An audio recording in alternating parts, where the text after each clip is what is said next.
கர்நாடகாவில் முதற்கட்ட வாக்குப்பதிவுக்கான பரப்புரை நாளையுடன் முடிவடையும் நிலையில் பெங்களூரு நகரம் விழாக்கோலம் பூண்டிருக்கிறது. பெங்களூரு தெற்கு தொகுதியில் மத்திய உள்துறை அமைச்சர் அமித்ஷா வாகன பேரணி மேற்கொள்கிறார். கூடுதல் விவரங்களுடன் இணைந்திருக்கிறார் சிறப்பு செய்தியாளர் நந்தா. இறுதிக்கட்ட பரப்புரை எந்த அளவில் இருக்கு?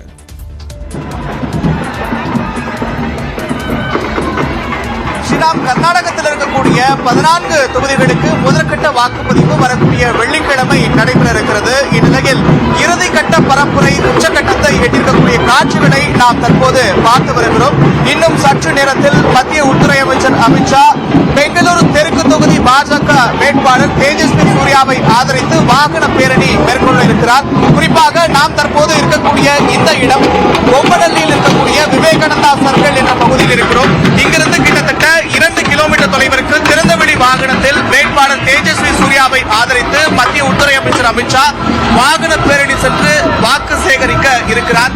இதற்காக பொம்மை ஆட்டா, தொட்ட பொம்மை உள்ளிட்ட கிராமிய கலைஞர்கள் ஆட்டம் பாட்டத்துடன் உள்துறை அமைச்சரை வரவேற்க காத்திருக்கக்கூடிய காட்சிகளை நாம் பார்த்து வருகிறோம். நம்முடைய ஒளிப்பதிவாளர் மணிகண்டன் நேரடியில் அந்த காட்சிகளை காண்பித்துக் கொண்டிருக்கிறார். மற்றொரு புறத்தில் பாஜக தொண்டர்கள் மத்திய உள்துறை அமைச்சரை வரவேற்பதற்காக சாலையின் இருமுறையிலும் கூடியிருக்கக்கூடிய காட்சிகளை பார்க்கிறோம்.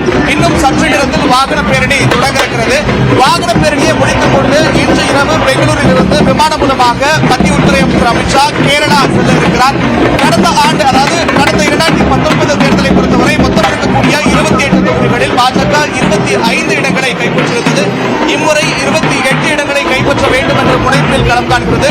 மறுபுறத்தில் காங்கிரசும் அதே முனைப்போடு தீவிர பிரச்சாரத்தில் ஈடுபட்டு வருகிறது. 2019 ஒப்பிடுகையில் இந்த முறை போட்டி சற்று கடுமையாக இருக்கும் என்றே கூறப்படுகிறது. விவரங்களை வழங்கியதற்கு நன்றி நந்தா.